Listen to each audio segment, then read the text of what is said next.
Hello all. This week was thankfully somewhat quiet with a normal level of vulnerabilities. Next week is Patch Tuesday, so expect an incoming tsunami of things to prioritize. Now that's not to say that this week didn't have any notable items. There definitely were, such as our headline news from Palo Alto, Ubiquiti, Veeam, and Zimbra. And there are plenty of other things you should check out also. Now this email and video commentary is from the RedDotSecurity.news website that contains a plethora of links to other items that aren't mentioned here that are worth skimming to see if they interest you or those you support. Now let's get to the headline news. Palo Alto Networks patches 13 vulnerabilities. The worst of these can achieve a denial of service and potentially arbitrary code execution.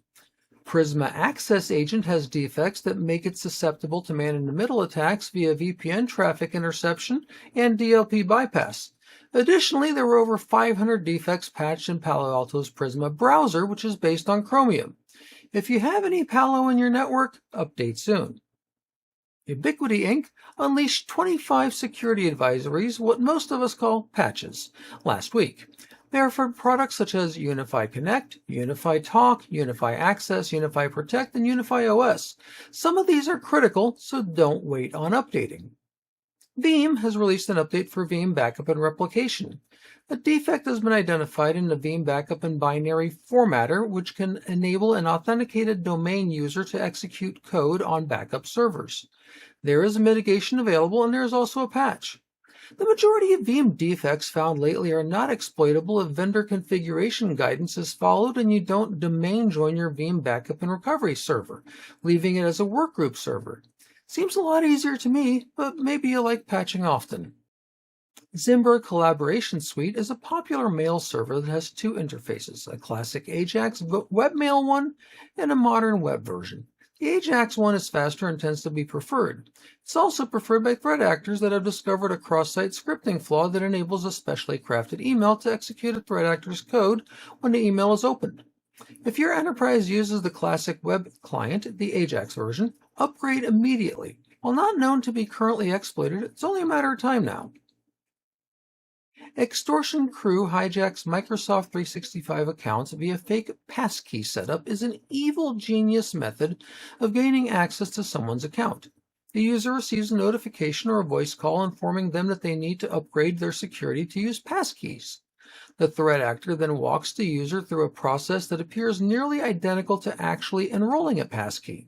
However, it's actually a very clever man-in-the-middle attack to steal a session token while the user is occupied with things on screen. In reality, they're not registering a passkey, merely being tricked into giving up their current credential and session token. Remember, Microsoft will not call you, ever. If your own tech support calls you out of the blue for something like this, hang up and call them on a number that you know is correct to reach them. Microsoft GDID, Global Device Identifier. Contained in the notes of the FBI takedown of an evil dirtbag member of the Scattered Spider ransomware group, it was revealed that every Windows device that has a Microsoft account has a unique, unalterable GDID. This GDID is logged by all sorts of telemetry and internet providers. Since we haven't heard much about it before, I suspect it wasn't widely known that it existed. For anyone who is privacy-focused, this should send a chill up your spine. According to reports, the only way to change the GDID is to do a fresh install of Windows. Otherwise, your activity is correlatable anywhere that your Windows machine's GDID is visible. Note that if you log into your Microsoft account after a fresh reinstall, your new GDID is now also registered to your account. Many vendors, such as Apple and Google, have similar IDs, but they're transparent about their use and location. Microsoft has been very secretive about this thus far. I expect that this GDID bleed, I coined it first, will grow like a mushroom. Information is not the problem. We have lots of information. In fact, we have an overwhelming, massively excessive, incessantly invasive, and perniciously persistent amount of information knocking on the synapses of our brains every day. The human psyche was not designed to ingest, process, and digest the vast and various inputs that hammer against us every waking moment.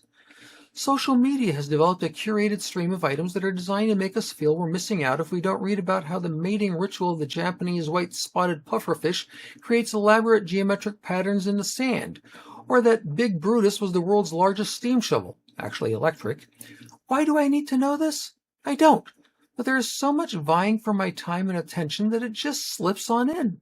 I must do a better job of filtering what I allow. Yes, there's a time and place to expand my horizons, to learn about things such as the world's largest sewing needle in Sacramento, California, but it should not consume what precious little time I have allocated to me every day. Since my livelihood is in the information technology sphere, I'm not quite sure how to escape the information glut, but I'm aware and starting to push back. How about you? Keep the shields up.